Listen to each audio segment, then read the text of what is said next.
شاء اللہ لا حول ولا قوة الا باللہ العلی العظیم۔ اعوذ باللہ من الشیطان اللعین الرجیم، بسم اللہ الرحمن الرحیم۔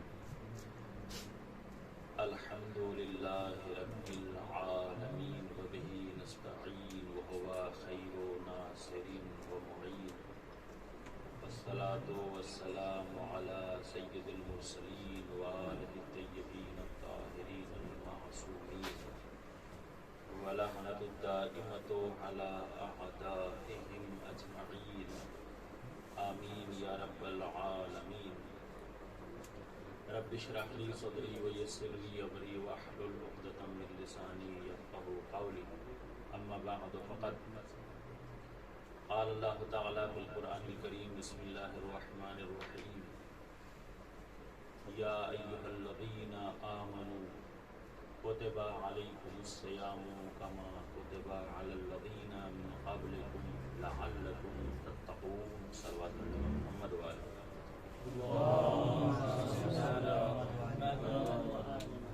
محترم اور معزز سامعین، طلاب ذوی الاحترام، پروردگار آپ سب کو سلامت رکھے۔ اس ذکر کو پروردگار اپنی بارگاہ میں قبول و منظور فرمائے۔ اس آیت کریمہ کو تلاوت کرنے کا شرف حاصل کیا ہے، اسی کے ذیل میں کچھ معروضات اختصار کے ساتھ آپ حضرات کی پاکیزہ سماعتوں کے حوالے کرنے ہیں۔ یہ آیت کریمہ کی جس کو ہم نے عنوان کلام قرار دیا ہے، اس میں چند نکات حمیدہ ہیں۔ پہلا نکتہ یہ ہے کہ اس آیت میں خطاب مؤمنین کو ہو رہا ہے، یعنی پروردگار مومنین سے خطاب کر رہا ہے، غیر مومنین اس کے اندر شامل نہیں۔ دوسرا نکتہ یہ ہے کہ صرف امت نبی کریم کے اوپر ہی روزے واجب نہیں ہیں۔ کما کتب علی الذین من قبلکم، یہ جملہ اشارہ کر رہا ہے کہ نبی کی امت سے پہلے جو دوسرے انبیاء کی امتیں تھیں ان کے اوپر بھی روزے واجب تھے۔ یہ اور بات ہے کہ احکام روزہ میں فرق ہے۔ فلسفہ کیا ہے روزے کا؟ فلسفہ یہ ہے لعلکم تتقون، تاکہ تم متقی ہو جاؤ، پرہیزگار ہو جاؤ۔ تو اس کا مطلب یہ ہے کہ روزہ انسان کو متقی بناتا ہے۔ توجہ ہے آپ حضرات؟ روزہ انسان کو متقی بناتا ہے، روزہ انسان کو پرہیزگار بناتا ہے، روزہ انسان کو مومن بناتا ہے، روزہ انسان کو دیندار بناتا ہے، روزہ انسان کو برائیوں سے بچاتا ہے، گناہوں سے بچاتا ہے، خطاؤں سے بچاتا ہے۔ یہی روزے کا فلسفہ ہے، اور تمام برائیوں، تمام نجاستوں، کثافتوں سے بچا کر یہی روزہ انسان کو متقی اور پرہیزگار بنا دیتا ہے۔ لیکن اگر روزہ رکھنے کے بعد بھی انسان گناہوں میں ملوث رہے تو اس کا مطلب یہ ہے کہ روزہ وہ رکھ نہیں رہا، بلکہ وہ اپنا وقت فاقے میں گزار رہا ہے۔ بڑا فرق ہوتا ہے روزے میں اور فاقے میں۔ روزہ یہ نہیں ہے کہ انسان کھانے اور پینے سے پرہیز کر لے تو روزہ ہو جائے گا۔ کھانا اور پینا چھوڑ دینا فاقہ کہلاتا ہے، روزہ نہیں کہلاتا ہے۔ توجہ کیجئے بیزانے کرام۔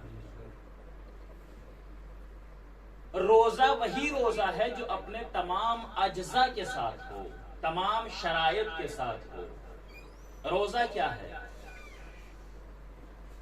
جہاں پر کھانا اور پینا چھوڑنا انسان کے لیے لازم ہے، اجزاء روزہ اور شرائط روزہ یہ ہے کہ انسان کی آنکھ بھی روزہ دار ہو، انسان کے کان بھی روزہ دار ہوں، انسان کی زبان بھی روزہ دار ہو، انسان کے ہاتھ بھی روزہ دار ہوں، انسان کے پیر بھی روزہ دار ہوں۔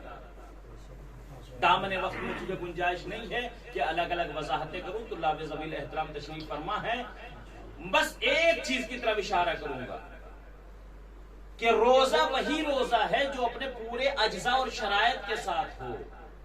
یعنی انسان کی زبان روزہ کیا مطلب یہ ہے کہ انسان کی زبان سے کوئی ایسا جملہ صادر نہ ہو جو اللہ کی بارگاہ میں ناپسندیدہ ہو. انسان کی زبان سے کوئی ایسا جملہ نہ نکلے جس سے کسی مومن کی دل آزاری ہو جائے. انسان کی زبان سے جھوٹ صادر نہ ہو. انسان کی زبان سے غیبت صادر نہ ہو. اگر غیبت ہو رہی ہے، جھوٹ بولا جا رہا ہے، تو اس کا مطلب یہ ہوگا کہ انسان کے ہاتھ میں فاقہ تو آ سکتا ہے، روزہ نہیں آ سکتا ہے. یہ میرے جملے نہیں ہے، یہ میری کوئی خطابت نہیں ہے، یہ روایت ہے. معصوم علیہ الصلوۃ والسلام فرماتے کہ نہ جانے کتنے لوگ ایسے ہیں کہ مغرب کے بعد ان کے حصے میں بھوک اور پیاس کے علاوہ اور کچھ نہیں آتا ہے. عزیزان کرام، میں اپنے چھوٹے بھائیوں کے لیے، سارے ماشاءاللہ مبلغین بیٹھے ہوئے، کل آپ قوم کے درمیان میں جائیں گے اور کبھی آپ اس موضوع کے اوپر خطابت کسے کہتے ہیں، تبلیغ کسے کہتے ہیں. تبلیغ کے لیے معصومین نے فرمایا کہ مبلغ کو ایسا ہونا چاہیے کڑوا نہ ہو، سخت الفاظ نہ ہو. طریقہ کیا ہونا چاہیے تبلیغ کا؟ جیسے امام حسنین علیہ السلام جانتے تھے کہ غلطی کر رہا ہے، یہ نہیں کہا کہ آپ غلطی پر ہیں، کہا ہم دونوں بھائی وضو کرتے ہیں، آپ بتائیے گا کس کا وضو صحیح ہے. تبلیغ. غیبت کسے کہتے ہیں؟ شیخ بہا علیہ الرحمہ اپنی کتاب کچکول جلد نمبر 1 صفحہ نمبر 197 کے اوپر اس روایت کو تحریر فرماتے ہیں کہ ایک مرتبہ ایک بڑے اجتماع کے اندر، کسی مجلس عظیم کے اندر، کسی جلسے عظیم کے اندر ان کے کرم فرما نے ان کی غیبتیں کرنا شروع کر دی. فرماتے ہیں کہ اس کرم فرما نے میری غیبتیں کرنا شروع کر دی اور ایسی باتیں ہم سے منسوب کی کہ جن کا ہم سے کوئی تعلق نہیں تھا. تمام تر جھوٹی باتوں کو اٹھا کر ہم سے منسوب کر دیا. اب ظاہر سی بات ہے کہ انسان کے قریب بیٹھنے والا جب کسی انسان کے بارے میں کوئی بات کرتا ہے، لوگ تسلیم کر لیتے ہیں. کیوں؟ یہ خیال کرتے ہوئے کہ یہ ان کے دوست ہیں، یہ ان کی حقیقت سے واقف ہیں، یہ جو کہہ رہے ہیں وہ بالکل صحیح ہے. حالانکہ ہر پاس بیٹھنے والا دوست نہیں ہوتا ہے. اگر ہر پاس بیٹھنے والا دوست ہوتا تو نبی کریم ساری باتیں کرتے، کچھ باتیں سامنے کیا کرتے تھے، کچھ راز میں رکھا کرتے تھے.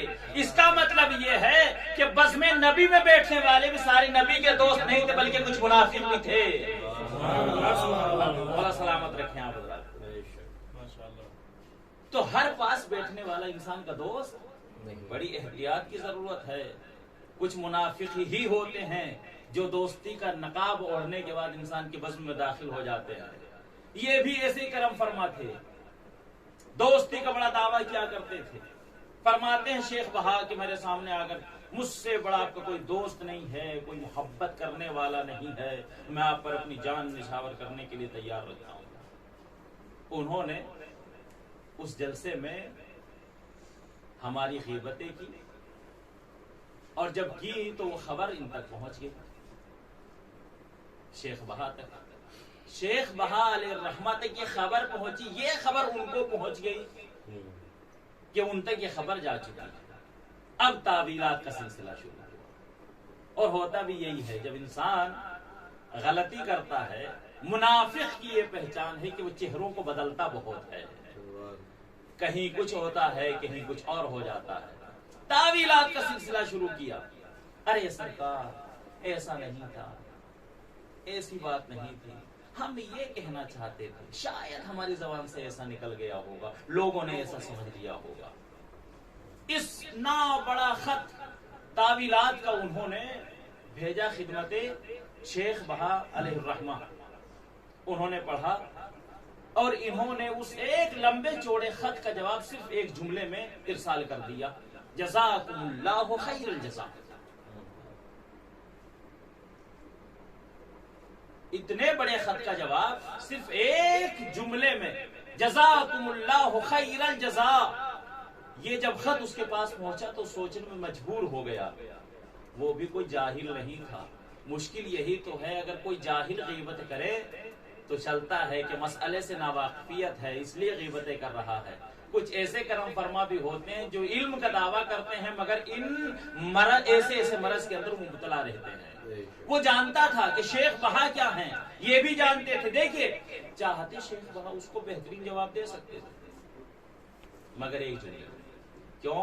اس لیے کہ عالم تھے، قرآن مجید کی آیات بھی ان کی نظروں کے سامنے تھی، اور نبی کریم اور دیگر ائمہ علیہ الصلوۃ والسلام، معصومین علیہ الصلوۃ والسلام کی احادیث بھی ان کی نگاہوں کے سامنے تھی، اور نبی کریم کی وہ حدیث پکار پکار کر کہہ رہی ہے کہ وہ دن بھی آنے والا ہے جب گناہگاروں کو اکٹھا کیا جائے گا، سب کا حساب ہوگا، میزان کے دو پلڑے سامنے ہوں گے، ایک میں اچھائیاں ہوں گی دوسرے میں برائیاں ہوں گی۔ وہ انسان کہ جس کے گناہ بہت ہوں گے وہ پلڑا جھک جائے گا، نیکیوں والا پلڑا اٹھ جائے گا۔ ابھی یہ اس منزل میں ہوگا کہ ایک مرتبہ فرشتوں کا ایک گروہ آئے گا اور لانے کے بعد اس کی کچھ نیکیاں اس پلڑے میں رکھے گا جو ابھی ہلکا نظر آ رہا تھا۔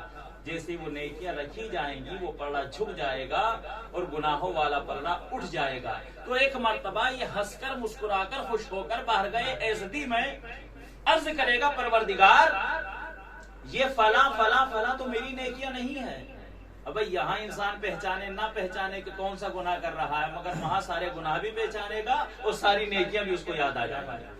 پروردگار یہ فلاں فلاں نیکی میں نے نہیں کی، یہ کہاں سے آ گئی؟ تو پروردگار کہے گا تو صحیح کہہ رہا ہے، یہ نیکیاں تیری کمائی ہوئی نہیں ہے، تیری محنت کی نہیں ہے۔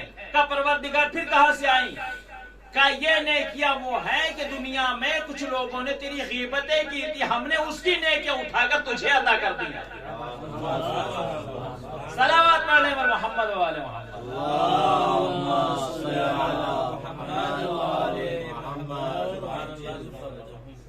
شیخ بہا علیہ الرحمہ فرماتے ہیں کہ جب وہ غیبتیں کر رہا تھا وہ قرآن مجید کی اس آیت کو بھول چکا تھا، ولا تجسسوا ولا یغتب بینکم بعضکم بعضا ایحب احدکم ان یاکل لحم اخیہ میتا فکرہتموہ لعلکم تتقون واتقوا اللہ عفوا واتقوا اللہ۔ کیا تم میں سے کوئی یہ پسند کرے گا کہ وہ اپنے مردہ بھائی کا گوشت کھائے؟ یہ قرآن مجید کی آیت ہے، میری خطابت نہیں ہے زانی گرامی۔ تم میں سے کوئی یہ پسند کرے گا کہ وہ اپنے مردہ بھائی کا گوشت کھائے؟ فکرہتموہ، یقیناً تم اس سے کراہیت کرو۔ واتقوا اللہ، پروردگار بھی یہ چاہتا ہے قسم خدا کی کہ اس کا ہر بندہ متقی بن جائے، پرہیزگار بن جائے۔ روزے کا فلسفہ بھی یہ ہے کہ انسان کو متقی بناتا ہے، پرہیزگار بناتا ہے، برائیوں سے بچنے کی انسان کو ترغیب دیتا ہے روزہ۔ واتقوا اللہ، اللہ کا تقوی اختیار کرے۔ کیا تم میں سے کوئی یہ پسند کرے گا کہ اپنے مردہ بھائی کا گوشت کھائے؟ عزیزان کرام، آیات قرآن ہمارے سامنے ہے مگر ہر آیت کو ہم سمجھ نہیں سکتے۔ اگر امت اہل بیت علیہ الصلوۃ والسلام سے قرآن لیتی تو آج امت کا یہ حال نہ ہوتا۔ اہل بیت سے بہتر قرآن کی کوئی تفسیر کر ہی نہیں سکتا۔ یہ جملوں کو بدل دوں، اہل بیت کے علاوہ کوئی قرآن کی تفسیر کر ہی نہیں سکتا۔ یہ آیات قرآن ہے، نبی کریم نے سنا آپ نے کہ قرآن کی آیت کیا کہہ رہی ہے؟ ایحب احدکم ان یاکل لحم اخیہ، کیا تم میں سے کوئی یہ پسند کرے گا کہ وہ اپنے مردہ بھائی کا گوشت کھائے؟ یہ گوشت کھانا یہ کنایتن ہے، یہ اشارتن ہے، یہ حقیقت کے اوپر مبنی ہے۔ نبی کریم اگر اس آیت کی تفسیر نہ کرتے تو ہمیں پتہ نہ چلتا کہ یہاں پر گوشت کھانے سے مراد کیا ہے۔ نبی کریم نے مدینہ منورہ میں تمام اصحاب کو حکم دیا کہ کل سب روزہ رکھیں. تمام مسلمانوں نے روزہ رکھ لیا. نبی نے کہا کہ جب روزہ افطار کا وقت ہو تو روزہ افطار کرنے سے پہلے میرے پاس آنا, پہلے مجھ سے اجازت مانگنا, اس کے بعد پھر روزہ افطار کرنا. سارا دن گزرا, شام کا وقت ہوا, تمام مسلمان صفے باندھے نبی کریم کی خدمت میں کھڑے ہیں.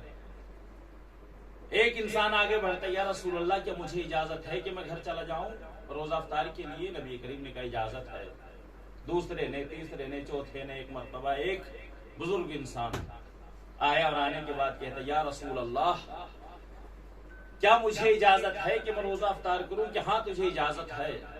اس نے کہا, یا رسول اللہ میں نائب بھی ہوں اپنی بیٹیوں کا, میری 2 جوان بیٹیوں نے روزہ رکھا ہے اور انہوں نے مجھے اپنا نائب بنایا کہ ہمیں رسول اللہ کے سامنے جاتے ہوئے حیا آتی ہے, شرم آتی ہے. بابا آپ ہماری نیابت میں رسول اللہ سے اجازت لیں.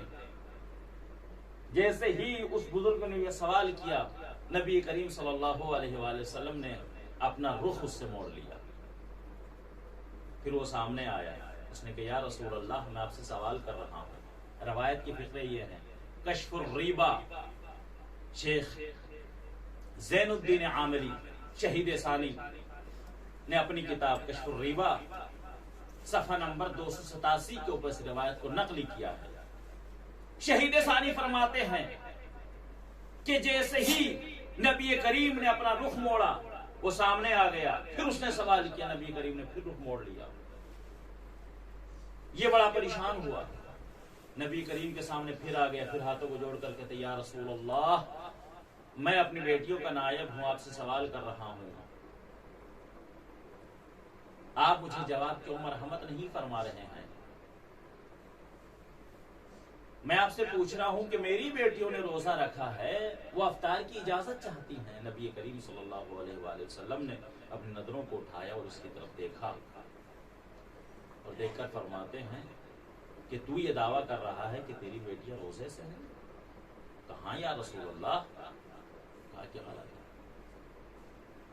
جو سارے دن گوشت کھاتی رہی ہوں وہ روزے سے کہاں تھی؟ توجہ ہے. کہ یا رسول اللہ میں غریب انسان ہوں, میرے پاس کہاں گوشت ہے, ہمیں گوشت کہاں میسر ہوتا ہے, ہم نے گوشت نہیں کھایا. نبی کریم نے فرمایا کہ جاؤ اپنی بیٹیوں کو بلا کر لاؤ. پردے کا اہتمام ہوا, پردے کے پیچھے دونوں کو کھڑا کیا گیا کہ اپنی بیٹیوں سے کہیں کہ اپنے حلق میں انگلی ڈالنے کے بعد الٹی کریں. باپ نے جا کر بیٹیوں سے کہا, نبی کا حکم ہے کہ اپنے حلق میں انگلی ڈال کر الٹی کرو. اب جو دونوں بہنوں نے الٹی کی تو باپ پریشان ہو گیا, دوڑ کر نبی کریم کی خدمت میں آنے کے بعد کہا, یا رسول اللہ جیسا آپ فرما رہے تھے بالکل ویسا ہی ہے, الٹی میں گوشت کے لوتھڑوں کے علاوہ اور کچھ بھی نہیں نکل رہا ہے. لیکن یا رسول اللہ یہ کیا ہے؟ ایک مدت ہو گئی ہم نے گوشت تناول نہیں کیا, یہ گوشت کے ٹکڑے کیسے نکل رہے ہیں الٹی کے اندر؟ تو نبی کریم صلی اللہ علیہ وآلہ وسلم نے فرمایا کہ تمہاری بیٹیاں فاقے سے تھیں,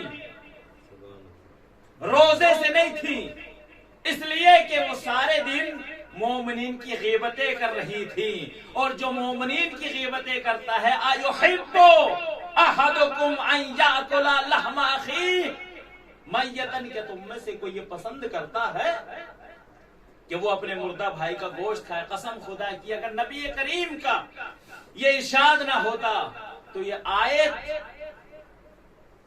تشنہ تفسیر رہ جاتی, مگر نبی کریم نے یہاں پر تفسیر کرنے کے بعد بتا دیا کہ ہم ہی قرآن کے وارث ہیں, لہٰذا جس کو ہم وارث بنائیں گے اسی کو اپنا آقا و مولا سمجھنا, ادھر ادھر بھٹک کر اپنے ایمان خراب مت کرنا. صلوات پڑھنے پر محمد والے اللہم صل علی محمد وآل محمد. وارث قرآن ہم ہیں, ہم بتائیں گے کہ قرآن کے اندر کیا ہے, ناسخ کون سی آیت ہے, منسوخ کون سی ہے, خشکی میں کون سی نازل ہوئی, تری میں کون سی نازل ہوئی, حضر میں کون سی نازل ہوئی, سفر میں کون سی نازل ہوئی, جنگ کے بارے میں کون سی آیت ہے, صلح کے بارے میں کون سی آیت ہے, واجبات پر کون سی آیت دلیل کر رہی ہے, دلیل دے رہی ہے, دلیل بن رہی ہے, اور مستحبات کو کون واضح کر رہی ہے, یہ ہم سے پوچھو, ہم بتائیں گے.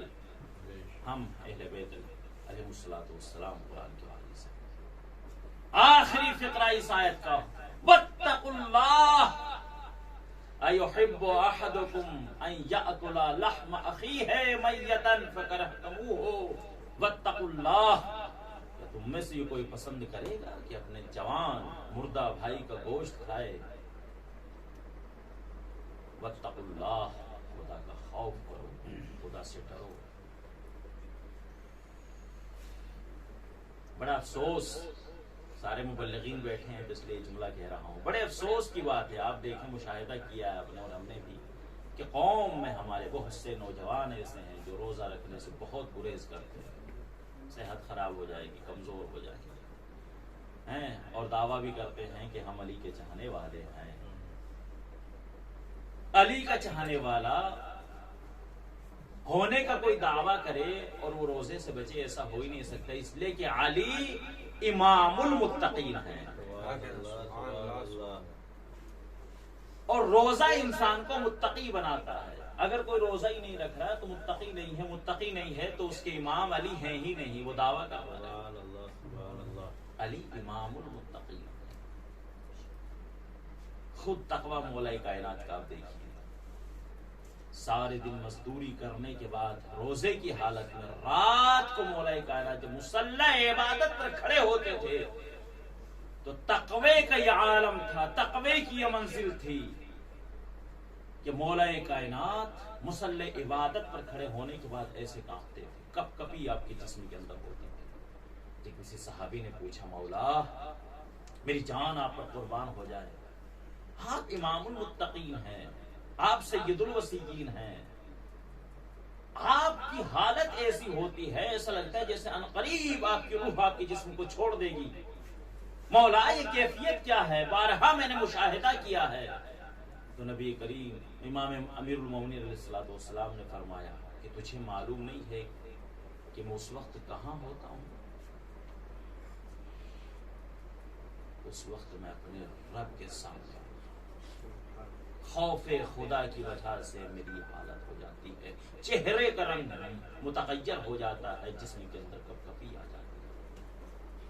یہ ہے امام المتقین، جن کے تقوی کا یہ عالم ہے کہ جب بھی مصلی عبادت پر کھڑے ہوتے ہیں تو خوف، اور وہ خوف ہی تھا۔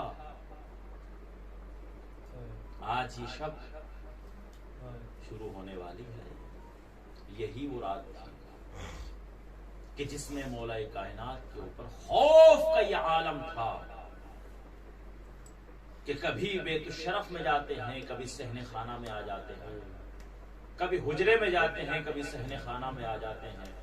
بیٹی نے اپنے باپ کی اس طرح بھی حالت ملاحظہ کی اور ایک مرتبہ گھبرا کر کہتی ہیں، ویسے بھی ہر بیٹی اپنے باپ سے زیادہ محبت کرتی ہے، مگر اگر بیٹی ام کلثوم جیسی ہو، آپ ذرا تصور کریں کہ کتنی محبت ہوگی۔